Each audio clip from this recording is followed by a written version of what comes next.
मैं अपनी नाना वालों के पास रहती हूँ। अगर मेरे पापा ने मुझे घर से निकाल दिया, आप बताएं, अगर मेरे नानू लोग ना आते तो मैं कहाँ जाती। इन्होंने तो मेरी मम्मा जैसे मुझे मार देना था। क्या इंसाफ कहती हो, आपके वालिद के साथ क्या होना चाहिए? उनको सजाए मौत होनी चाहिए। मैं तो बहुत रोती हूँ अपनी मम्मा के लिए। अभी आपके पापा ने आपको नहीं कहा कि आप वापस घर आ जाओ? कहते हैं, लेकिन मैं नहीं जाना चाहती उनके पास, इतने बुरे हैं वो।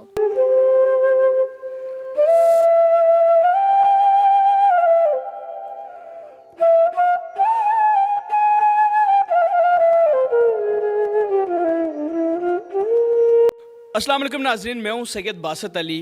मेरे साथ मौजूद है 12 साल की ज़ैनब, जिसकी आंखों के सामने उसकी मां को इसी के बाप ने लाते मार मार के जान से मार दिया। नाज़रीन, इसकी जो वालदा थी वो प्रेग्नेंट थी, फिर भी उसे इतनी तशद्दुद करके मारा गया कि आपको ये बच्ची बताएगी कि अब ये अपने बाप से कितनी नफ़रत करती है। और वैसे कहते हैं कि हर मुश्किल आसान होती है जब ज़िंदा माँ होती है, लेकिन जब एक छोटी सी बच्ची जिसके सर से उसकी माँ का साया उठ जाए तो क्या गुजरती है उस पर, वो हम जानते हैं ज़ैनब से। अस्सलाम वालेकुम ज़ैनब। वालेकुम अस्सलाम। अच्छा ज़ैनब, मुझे ये बताओ कि आपकी एज कितनी है? 12 ईयर। 12 ईयर। अच्छा ये बताओ कि आपकी माँ को आपके जो अब्बू हैं, वालिद हैं, कैसे मारा उन्होंने? उन्होंने मेरी मम्मा को लैदा कमरे में बंद कर दिया। मुझे लैदा कमरे में बंद करके ना मेरी मम्मा को मारा। तो मैंने उनको इतनी आवाज़ें लगाई कि ना मारो, उन्होंने फिर भी मेरी मम्मा को इतना मारा। किस चीज़ से मारा? पाँव से मारा, थप्पड़ मारे उन्होंने मेरी मम्मा को। तो आप उस वक्त कहाँ थी? उन्होंने मुझे कमरे में बंद कर दिया था। आपको पता चला कि आपके पापा ने क्यों उसे मारा? क्या वजह थी, आपकी वालदा को क्यों मारा? वो कहते थे कि ना मकान जो था वो मेरी मम्मा के नाम था। वो कहते थे कि मेरे दादू के नाम करो। अच्छा। जी। तो फिर जब आप वहाँ जिस टाइम मार रहे थे तो कोई उन्हें बचाने नहीं आया? नहीं, मैंने उनको इतना आवाज़ें लगाई कि ना मारो। और मेरी मामा ने भी मुझे मना कर दिया था कि नानू को नहीं बताना, मामू भी बाहर से आए हुए हैं तो लड़ाई हो जाएगी। नाज़रीन, देखें कि इसकी वालदा उस टाइम हालांकि मौत सर पे थी और इसको आवाज़ दे रही थी कि बताना नहीं, अपनी नानों को नहीं बताना, कि वो परेशान ना हो, कि उनकी माँ परेशान ना हो। तो सोचें एक बेटी पे क्या गुजरेगी। तो उस टाइम आप पे क्या गुजर रही थी जब आपकी वालदा को मारा जा रहा था? मैं इतना रो रही थी अंदर बैठ के। उन्होंने मेरी मम्मा को इतना मारा, मैं इतना रोई। मैंने कहा ना मारो, उन्होंने फिर भी मेरी मम्मा पे इतना तशद्दुद किया। तो ये शुरू से ही जब मारते ही जा रहे थे आपके सामने, जब आपने होश संभाला, यही देख रही थी लड़ाइयाँ? नहीं, पहले मेरे पापा अच्छे थे, बाद में आके जब वो मेरे पापा आए थे ना, जब से उन्होंने मेरी मामा से लड़ाई शुरू की थी। नाज़रीन, आप देखें कितनी अपनी अम्मी की कितनी याद आती। बहुत ज़्यादा याद आती है मुझे मम्मा की। प्यार करती थी? जी, बहुत ज़्यादा करते थे। तो अभी आपके पापा ने आपको नहीं कहा कि आप वापस घर आ जाओ? कहते हैं, लेकिन मैं नहीं जाना चाहती उनके पास, इतने बुरे हैं वो।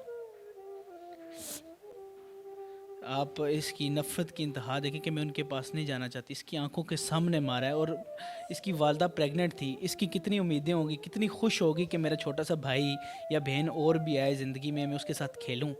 लेकिन आप देख सकते हैं कि एक बच्ची पे क्या गुजर रही है। और आप अब क्या, कैसे, अब किसके पास रहती? मैं अपनी नाना वालों के पास रहती हूँ। अगर मेरे पापा ने मुझे घर से निकाल दिया, आप बताएं, अगर मेरे नानू लोग ना आते तो मैं कहाँ जाती। इन्होंने तो मेरी मम्मा जैसे मुझे मार देना था। आपको भी मारने का कह रहे थे? जी, मैं स्कूल जाती हूँ, मेरे मामू मुझे छोड़ के आते हैं, लेके भी आते हैं। जब भी हम गली में से गुजरते हैं मुझे धमकियाँ देते हैं कि अगर तुम अब हमारे खिलाफ बोली या किसी और को बयान दिए अपने, तो हम तुम्हें मार देंगे, तुम्हारी मम्मा पास भेज देंगे। देख, बच्ची कह रही है कि अगर मैं गुज़रती हूँ, स्कूल पढ़ने जाती हूँ या कहीं भी जाती हूँ, तो मुझे यही ख़तरा होता है कि मेरा बाप ही मुझे कहीं मार ना दे और मुझे धमकियाँ ही दे रहा होता है कि मेरे ख़िलाफ़ बोलो नहीं। तो आप अब क्या कहती हो कि आप अपने जो देखने वाले हैं, यहाँ वज़ीर आला पंजाब हैं, प्राइम मिनिस्टर हैं, जो कहते हैं रियासत मदीना है, यहाँ पर कुत्ता भी मर जाए तो रियासत ज़िम्मेदार होती है। तो आप क्या दरख्वास्त करोगी अपने वज़ीर आला से, अपने प्राइम मिनिस्टर से? मैं उनसे रिक्वेस्ट करती हूँ कि मुझे इंसाफ दें। हमें इतने 1 साल हो गया, 2 डेढ़ साल हो गया हमें यहाँ कभी थानों में। मेरी पढ़ाई का इतना हर्ज हो रहा है। मैं स्कूल भी जाती हूँ मेरी। अभी आपके सारे खर्चे आपकी नानो उठा रही हैं? हाँ जी। तो आपके वालिद कोई खर्चा आपको नहीं भेजी? नहीं याद भी नहीं करते? करते हैं, लेकिन मैं नहीं उनको याद करती। मुझे तो अपने पापा का नाम भी नहीं याद अब। नाम भी नहीं याद? नहीं। हाँ नाज़रीन, माँ का साया उठ जाना और बच्ची को देखें किस तरह इसके सामने मारा गया, तो ये अब अंदर से कितना जो है अपने बाप के लिए नफ़रत है और कहती है कि मुझे इंसाफ मिलना चाहिए। तो आपको क्या इंसाफ मिलना चाहिए? आप क्या इंसाफ कहती हो? आपके वालिद के साथ क्या होना चाहिए? उनको सजाए मौत होनी चाहिए। उनको सजाए मौत होनी चाहिए।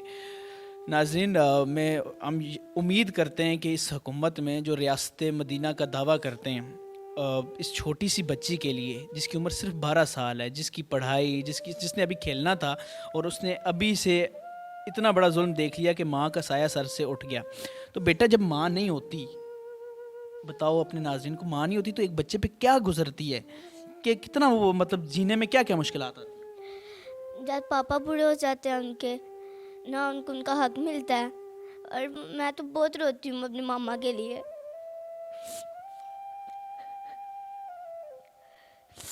खैर, हम आगे क्या कहें, इस बच्ची से क्या पूछें। हम रिक्वेस्ट कर सकते हैं, अपने अदारों से रिक्वेस्ट कर सकते हैं कि इस बच्ची का ना सिर्फ, क्योंकि इसका अब कोई नहीं है, बाप है वो तो इसकी माँ को ही मार चुका और इसको भी मारने की धमकियाँ दे रहा है। तो इस बच्ची के लिए भी कुछ तालीम के लिए या कुछ इसके अखराजात के लिए भी कुछ ना कुछ किया जाए। उसके अलावा इसको इंसाफ दिलाया जाए। इसकी माँ का इसके आँखों के सामने कत्ल हुआ है, तो इस बच्ची को भी इंसाफ दिया जाए, यही हमारी रिक्वेस्ट है। आखिर में बच्ची ख़ुद एक बार फिर वज़ीर आला पंजाब, जो कि ख़ुद खामोश रहते हैं आजकल और किसी किस्म का कोई एक्शन हमने तो कभी नहीं देखा कि इस तरह से वो एक्शन करें। जो पाकिस्तान में जुल्म हो रहे हैं, छोटी छोटी बेटियों के साथ, छोटी छोटी बच्चियों के साथ जुल्म हो रहे हैं, किसी भी पाकिस्तान के कोने में मुझे इंसाफ नज़र नहीं आया। यानी कि ये हुकूमत इंसाफ का बहुत बड़ा दावा करती थी, लेकिन इंसाफ की, इस हुकूमत का नाम भी जो है वो तहरीक इंसाफ है, लेकिन यहाँ पर इंसाफ सिर्फ नहीं है, बाकी दुनिया की हर चीज़ यहाँ पर है। खैर, आप आखिर पे आपको ये माइक दूंगा, आपने वज़ीर आला पंजाब से हाथ छोड़ के ज़रा रिक्वेस्ट करनी है। ये लें। मैं उनसे रिक्वेस्ट करती हूँ कि मेरे पापा को सजाएं मिलनी चाहिए और मुझे हक मिलना चाहिए। मैं वज़ीर आला से रिक्वेस्ट करती हूँ कि मुझे इंसाफ मिलना चाहिए, मेरे पापा को सज़ा मिलनी चाहिए। सज़ा मिलनी चाहिए। नाज़रीन, फ़िलहाल मुझे इस उम्मीद, इस यकीन के साथ इजाज़त दें कि ज़ैनब, न सिर्फ ज़ैनब, पाकिस्तान के हर ऐसे लोगों जिनके साथ जुल्म होता है उनको इंसाफ ज़रूर मिलेगा। खैर, ज़ैनब की बात आप सब ने सुन ली। फ़िलहाल मुझे और ज़ैनब को इजाज़त दें। खुदा हाफ़िज़। सैयद बासित अली की वीडियोस देखने के लिए सब्सक्राइब कीजिए और बेल आइकॉन को भी प्रेस करें ताकि आपको हमारे चैनल की वीडियोस सबसे पहले और बर वक्त मिल सकें।